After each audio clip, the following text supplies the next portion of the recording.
ஐயப்பன் வரலாறு பாகம் 4. ஐயப்பன் வரலாறு. நடன கலையின் ஒரு இடத்தில் தனது இரு கரங்களை தூக்கி மார்பிற்கு இணையாக வைத்து தனது நடன அசைவுகளால் தனது கரங்களை சிரத்தின் மீது வைத்து நடனமாடினாள் மோகினி. மோகினியை பின்தொடர்ந்து நடனமாடிக் கொண்டிருந்த பஸ்மாசுரன் அவர்களை பின்தொடர்ந்து நடனமாடும் நிலையில் தான் பெற்ற வரம் பற்றிய எண்ணம் அவன் நினைவிற்கு எட்டாமல் நடன நிலையில் தன்னை முழுவதும் மறந்த அபிநய கலையால் தனது கரங்களை கொண்டு தனது சிரத்தின் மீது வைத்த அடுத்த கணமே அவன் பெற்ற வரத்தால் முழுவதும் எரிந்து சாம்பலாகி தனது அழிவை தேடிக் கொண்டான். மணிகண்டன் பிறப்பு. முன்னொரு சமயம் பிரம்ம தேவர் தேவர்களுடன் வந்து மகிஷி அரக்கியை பற்றியும் அவள் பெற்ற வரத்தை பற்றியும் எடுத்துரைத்து அரக்கியால் தேவர்கள் அடையும் இன்னல்களை சிவபெருமானிடம் எடுத்துரைத்து இருந்தார்.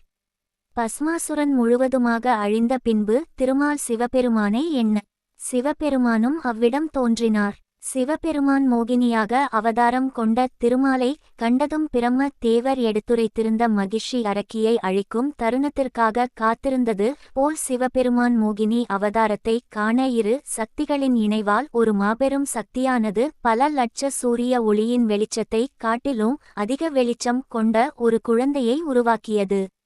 தேவர்களின் மகிழ்ச்சி. இரு சக்திகளின் இணைவால் உருவான குழந்தையை காணவும் அரக்கியின் இன்னல்களிலிருந்து தங்களை காக்கும் வல்லமை கொண்ட ஐயனை காணவும் தேவாதி தேவர் கூட்டம் அனைவரும் அவர் உருவான இடத்தை வந்தடைந்து அக்குழந்தையைக் கண்டு மனம் மகிழ்ந்தனர்.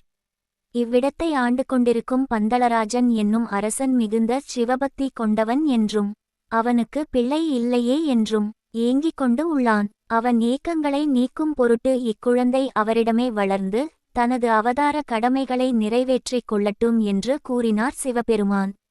சிவபெருமானும் மோகினியும் பிறந்த குழந்தையின் கண்டத்திலேயே ஒரு மணியை கட்டி வைத்துவிட்டு மறைந்தனர்.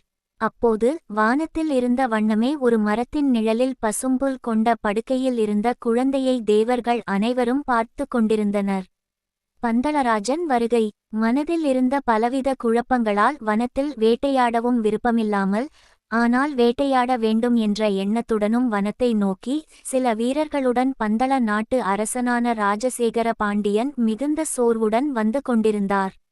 ஒரு நிலையில் குழந்தையின் அழுகுரல் கேட்கவே தனது எண்ணங்களிலிருந்து விடுபட்டு அழுகுரல் வரும் திசையை நோக்கி தனது குதிரையில் அமர்ந்து தனது வீரர்களுடன் இணைந்து அவ்விடம் வந்து பார்த்தார். அவ்விடத்தில் இருந்த குழந்தையைக் கண்டு ஆச்சரியமும் வேதனையும் கொண்டார்.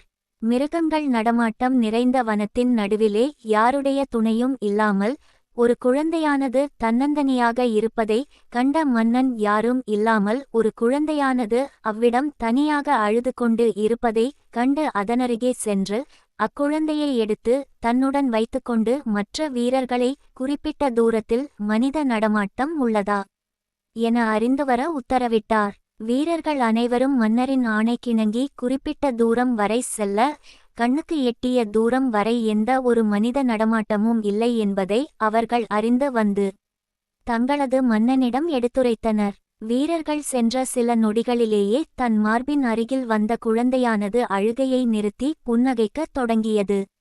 அக்குழந்தையின் புன்னகையில் இந்நாள் வரை தனது மனதில் இருந்த அனைத்துவிதமான கவலைகள் மற்றும் துன்பங்கள் என அனைத்தும் மறைந்து இதுநாள் வரை மன்னனாக இருந்து தனக்கு கிடைக்காத மன மகிழ்ச்சியை அக்குழந்தையை தனது கரங்களில் ஏந்திய நொடிப்பொழுதில் இருந்து அவர் அனுபவித்தார். நன்றி தெரிவித்தல். குழந்தையானது பந்தளராஜனின் கரங்களில் இருப்பதை கண்ட தேவர்களும் மிகுந்த மகிழ்ச்சியும் ஆனந்தமும் கொண்டனர். வீரர்கள் சொன்ன செய்திகளை கேட்ட பந்தளராஜன் மிகுந்த மகிழ்ச்சியும் ஆனந்தமும் கொண்டார். குழந்தையானது இறைவனால் தனக்கு தன் மனதில் உள்ள கவலைகளை போக்கும் பொருட்டு அளிக்கப்பட்ட வரமாகவே கருதினார் பந்தளராஜன். அவ்விடத்தில் சிவபெருமானுக்கு மனதார மிகவும் பரிசுத்தத்துடன் நன்றி தெரிவித்தார்.